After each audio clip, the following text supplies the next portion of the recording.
Good morning. Welcome to this press conference. The Secretary General will make. Oh, thank you. Secretary General will make some opening remarks, and then we will take some questions. Sir, you have the floor. Good morning, everyone. It's a great pleasure to see you this morning. Usually we gather at this time around of the year, but now we meet at the end of my term.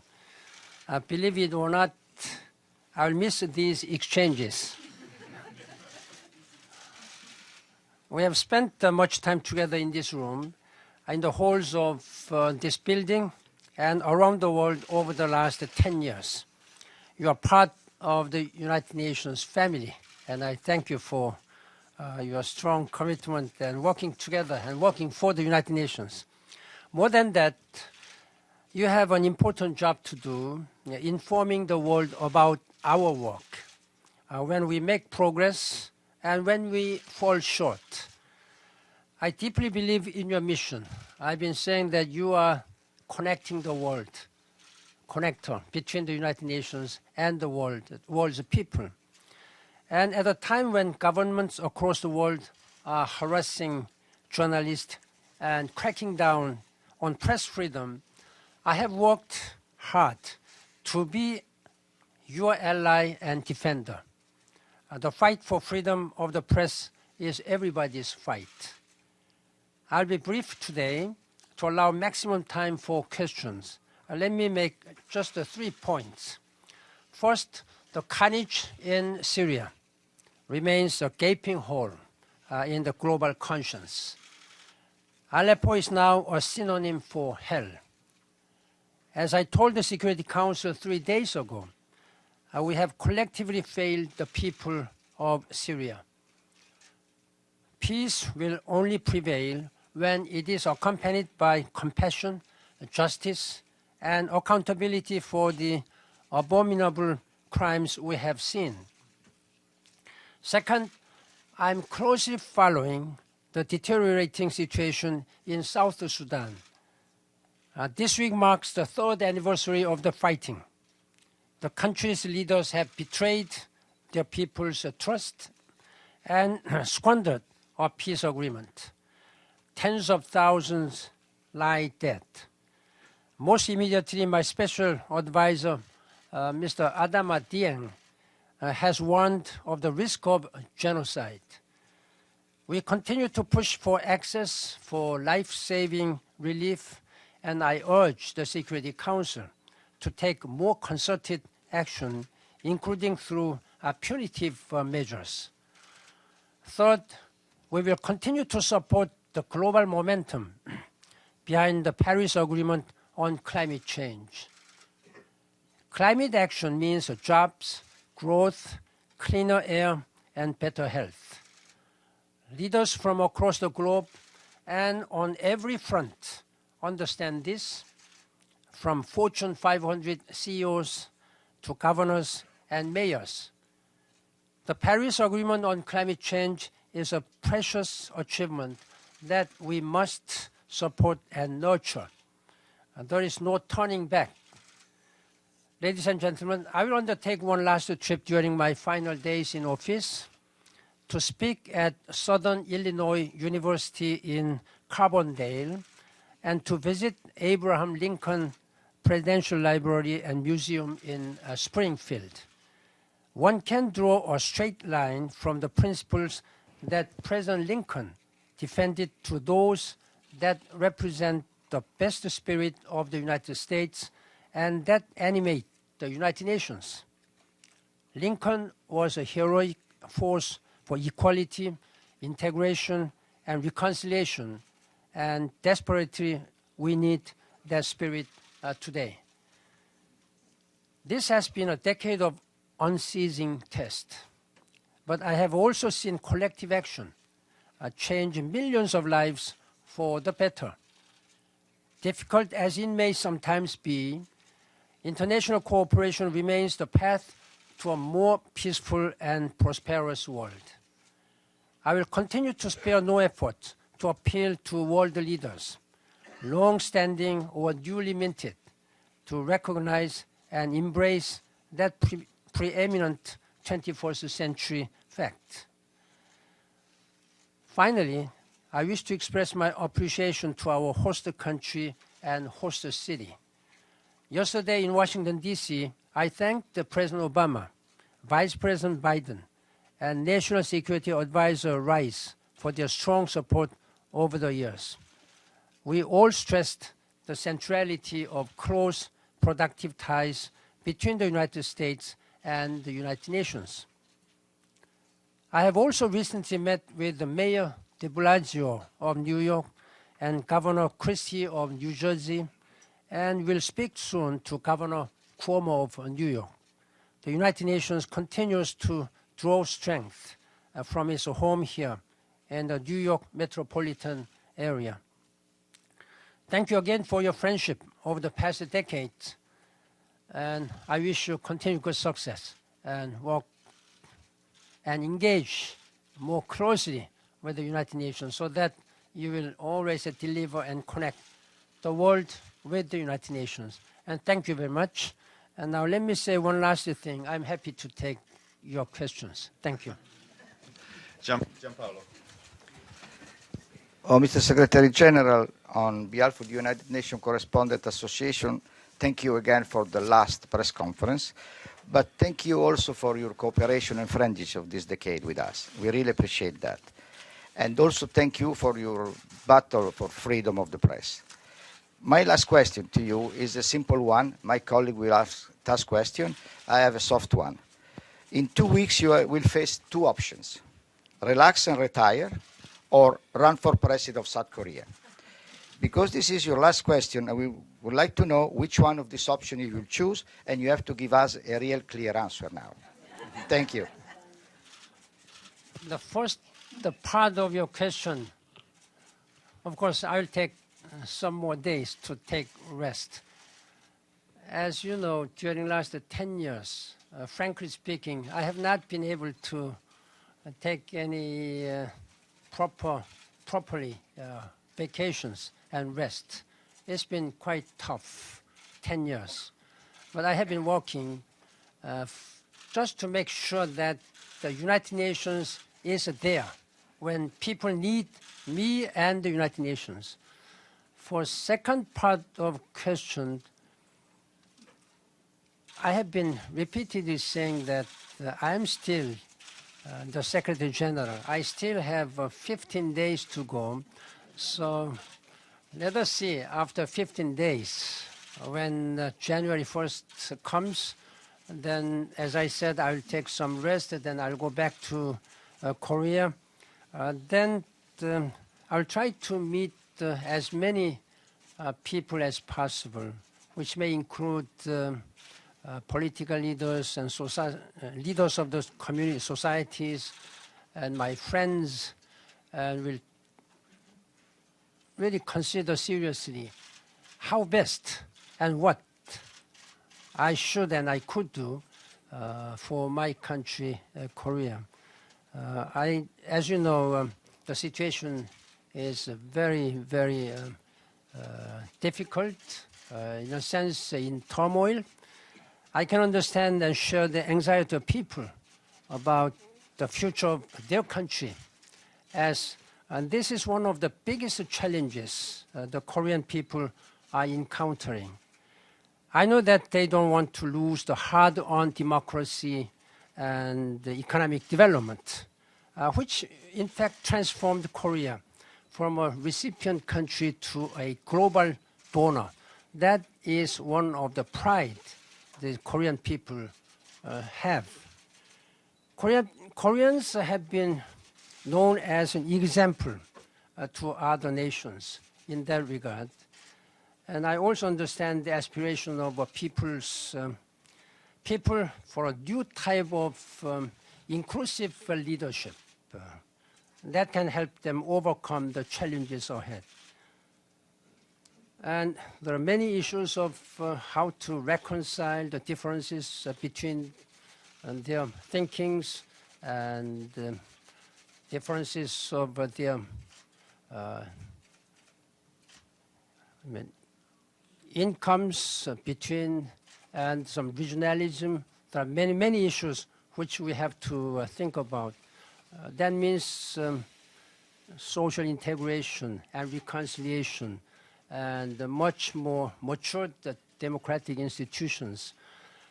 At the same time, while all these seem to present great challenges for Koreans and Korean government, I'm confident that the Korean people, with their resilience and very matured democratic institutions, I'm sure that they will be able to overcome these difficulties soon.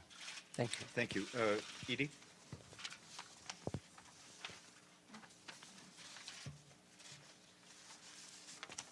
Thank you very much, Mr. Secretary General. You mentioned Aleppo.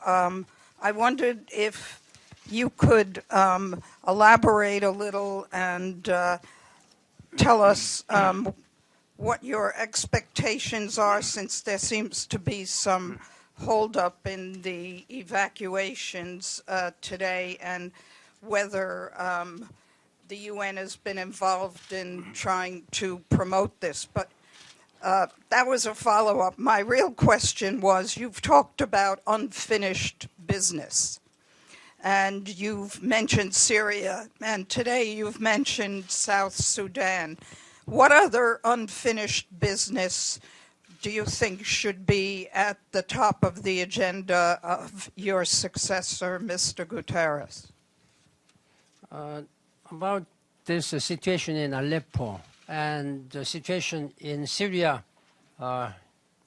broadly, this has been really heartbreaking for me and for all the people who love peace and stability. And Syrian people have been really suffering too much, too long during the last 5 years. It will soon meet the 6th year, March next year. More specifically about the situation in Aleppo, in an operation that started yesterday and continued into the early morning today, local time, thousands of people were able to leave Aleppo, including 194 patients who were evacuated with assistance of the Syrian Arab Red Crescent, ICRC, International Committee of Red Cross, and the United Nations. They were brought to hospitals in Idlib and western rural Aleppo and Turkey. They were brought to hospitals nearby with the support of humanitarian health partners in Gaziantep. The evacuation of wounded and civilians from the besieged areas of eastern Aleppo was unfortunately has been suspended today because of the Syrian authorities of earlier today. I feel very much regret that we had to stop this operation at this time. The United Nations is currently engaging and mobilizing all possible resources and manpower, engaging with and urging the parties to take all necessary measures to allow safe resumption of this evacuation process. The UN and partner in Idlib have pre-positioned the supplies, which we can easily deliver to needy people. And again, I can tell you that United Nations stands ready full-time to do whatever is needed to rescue as many people as possible. But as I told you, unfortunately, because of this fighting by Syrian armed groups, we have to stop this one. Thank you. About this unfinished business, that's hard to pinpoint. There are many issues, unfortunately. All the tendency is that once violence and conflict happen, they do not know the end. It seems that the Syrian crisis has been continuing 6 years now. The situation in Yemen and South Sudan and Central African Republic and Mali and elsewhere, all the fires are still burning. There is a clearly lack of solidarity, global solidarity. There are many people who believe that military solution can address all these issues. But as I have been repeatedly saying that there is no such military means, military solution. Only inclusive political solution can bring a sustainable solution of these issues. I feel sorry that I have to leave so many unfulfilled issues to my successor and member states. But at the end of our day, we have to also understand that we need to do much more with the global solidarity and the compassionate leadership. That's what I'm urging the leaders to engage much more. Thank you. Mr. Sato, NHK.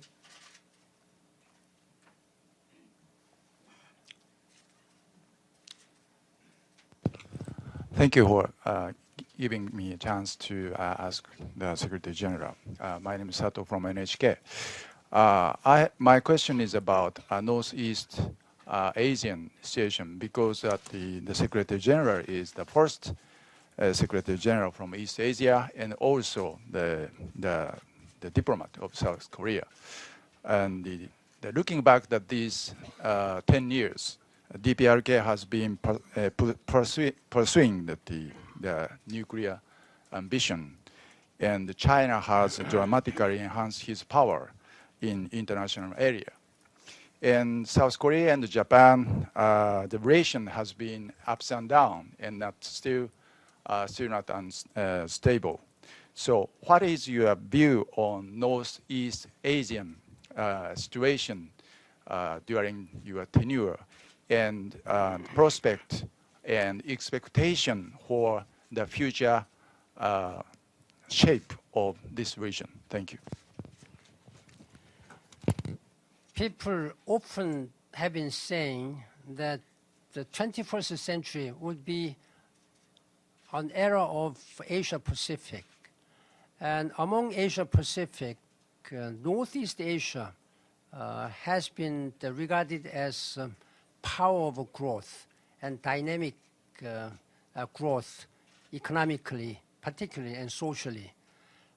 That means China, Japan, Korea, and these are very important drivers and have been commended, even envied by many people around the world, many countries around the world, for their dynamic growth. Recently, I'm concerned that the relationship among and between the countries in Northeast Asia and also Asia broadly have not been smooth. But in all this, there is a very serious security concerns caused by the Democratic People's Republic of Korea, particularly their continuing efforts to develop nuclear weapons and ballistic missile technologies. The Security Council has been seriously engaged to deter this kind of North Korean activities. The Security Council has met 10 times this year only. It's very rare that the Security Council engages so frequently, so heavily on any single subject. They have taken already 5 sanction resolutions, including most recently, which was taken on November 30th. All these kind of tensions on the Korean Peninsula also caused a lot of implications to the Northeast Asian region, and there has been some differences of opinions and positions how to address all these security issues, particularly vis-a-vis North Korean nuclear issues, between and among China, Japan, and Korea, and the United States and Russia. All these countries surrounding the Northeast Asia have not been consistent in their positions. I sincerely hope that with all these continuing security instabilities and the political disharmonies among these countries, the leaders of Northeast Asia will continue to meet together and try to narrow down their differences of opinions, and particularly in addressing North Korean nuclear issues.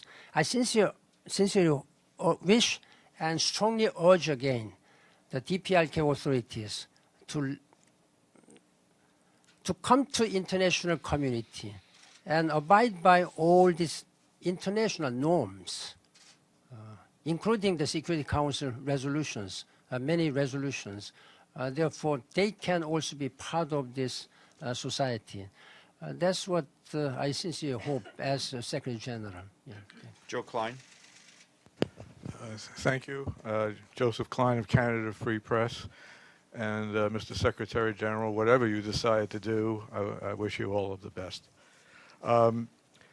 Given the prominence in the news lately of cyber attacks against political institutions and private enterprises, what concrete steps would you recommend that the United Nations take to galvanize member state support for an effective UN convention containing rules and norms to regulate cyber warfare, akin to the Geneva Conventions, for example, and help build member states' capacities to secure their critical infrastructures from cyber attacks? Thank you. We are enjoying all this dramatic, transformative development of technologies, particularly this communication technologies. At the same time, we are very much concerned about this using this technology for other negative purposes, cyber attacks. This must be prevented in the concerted efforts by the international community. I sincerely hope that the United Nations concerned department and agencies will look into this matter very seriously and try to have international conventions so that we can prevent such kind of misuse of privileges of technology, cyber technologies. This is my sincere hope. But as for the specific agency or department, I think we will have to discuss this matter with the General Assembly. Yeah. Linda Fasulo. Thank you, Steph. Mr. Secretary General, this is a question going back to Aleppo. You've called Aleppo a synonym for hell. We also know that South Sudan, you've said, is at the risk of genocide, and there are UN troops there. I was just wondering how you would assess the status of the concept of responsibility to protect. Is it on life support? Is it moving towards death? In 2005, during a special summit meeting, world leaders have agreed and adopted a consensus document on responsibility to protect. As a Secretary General, even while I was campaigning, I've been pledging to the member states that I will try to translate this agreement into action and application to our daily life in addressing all these issues. Unfortunately, member states have shown some stepping back from their firm agreement on responsibility to protect. That is why the United Nations international community has not been able to fully and effectively address many conflict issues. Particularly, we fully support the sovereignty issues. Every country, small and big, has a sovereign right and sovereign integrity. But when it comes to a situation when the leaders are not willing or not able to defend their own people, then international community should be able to intervene with necessary resources. That has been done at the time of resolving this Libyan crisis. I regret very much that the member states have not been given full support and full engagement in implementing this very important responsibility to protect the principle. Again, this is one of the unfinished business. We have a good framework, we have an agreement, then why we are not using these good tools? These tools and principles should fully be used so that we can handle and address many conflict issues. We fully support this sovereignty, but when the country simply is not able or not willing to, then international community has a responsibility to protect those people. Yeah. Just specifically, is there anything you would recommend for the international community to do at this point regarding Syria? I have been appointing, I think, 3 world's best diplomats, including my predecessor Kofi Annan, Lakhdar Brahimi, and Staffan de Mistura. It's not an issue of negotiators and facilitators. It's an issue of a lack of solidarity, lack of compassion, and the people just sticking to a very narrow personal or national interest. That has been killing hundreds of thousands of people now. That we have to reject in the name of humanity. How come this issue has been so long taking without being resolved? And first of all, Syrian people, they should be united. Unfortunately, they have been divided completely. The regional powers, these powers, they have been supporting both sides, the government side and the armed group side. The United Nations Security Council has been also divided. Then divisions in 3 important areas and institutions. That has provided a perfect storm for extremists, ISIL, Daesh, terrorists, take a firm root. They're just taking firm root among the people, just taking advantage of all grievances of the people, lack of good governance of the leaders. Yeah. Thank you. Fethi? Thank you, Mr. Secretary General. Just before I start my question, it was a pleasure covering you and the United Nations over the past 5 years in New York and overseas. Reflecting on your tenure as Secretary General of the United Nations for an entire decade, in hindsight, what was your top 3 moments of pride and your top 3 moments of regrets? I understand there were ups and downs, as we have witnessed, but there must be some resonation with you personally. Thank you.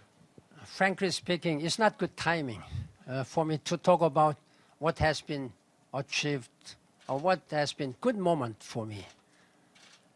There are more on the regrettable side, frankly speaking again. But since you have raised this issue, I believe that while we think that we are living in an era of turmoil and challenges, the world leaders have shown at least very important guidelines and visions by adopting Sustainable Development Goals, 2030 Agenda, with the 17 goals, which covers all spectrums of our life for human beings and planet Earth. If we are able to implement and achieve these all 17 goals by 2030, I'm quite confident, and we'll be very proud to saying that we are living in a world much more prosperous, much more peaceful, and much healthier for people and the planet. That's one thing. Then, even though it's a part of these Sustainable Development Goals, the climate change has been negotiated in separate in different track, with the Sustainable Development Goals. The agreement of Paris Agreement, that has to be commended. It has taken longer than 20 years. When I took over as a Secretary General in 2007, the negotiation was almost dormant. It was not moving at all. And I thought that my priority as a Secretary General should be on this climate change.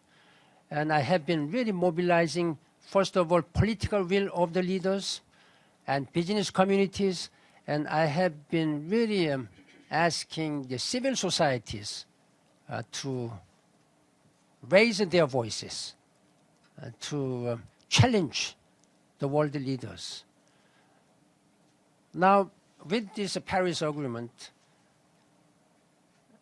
once it was known as unthinkable, now it is unstoppable. Nobody can stop this one. Nobody can stop this one. It's now going on. It's not only the government, now business communities and civil societies, they all demand it. They know that without changing our course, our pattern of consumption and production, without going through a climate resilient economy, decarbonizing, then our future will be tragic.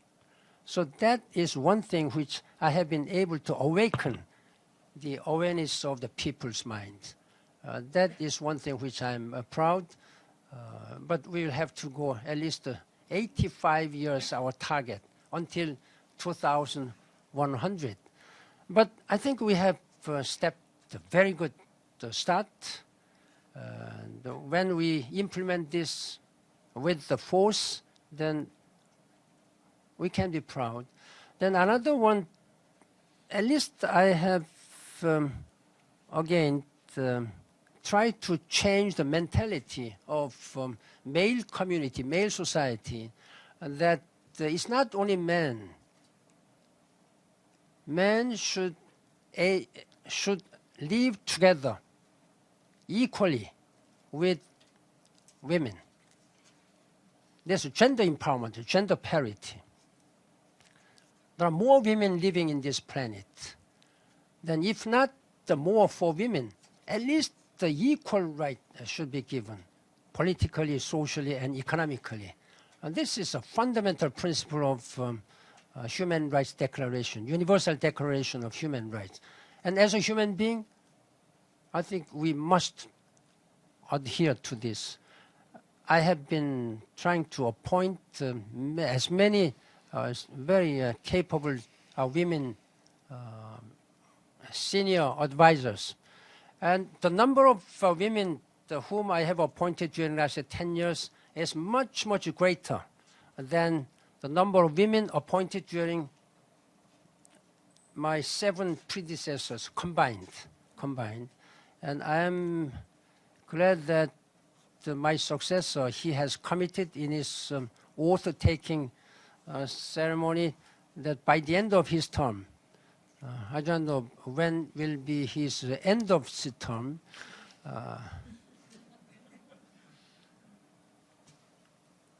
then at least 10 years, then this world will be 50-50. But in fact, by 2030, world leaders have already committed by 2030, this world will be 50-50 planet. Yeah. Thank you. Great. Thank you very much. I'm sorry, we have to go. Thank you, sir. We have to go. Thank you. We have to go. Sir. Thank you. Okay. Thank you. We have to go. We have to go, sir. Sir. Thank you.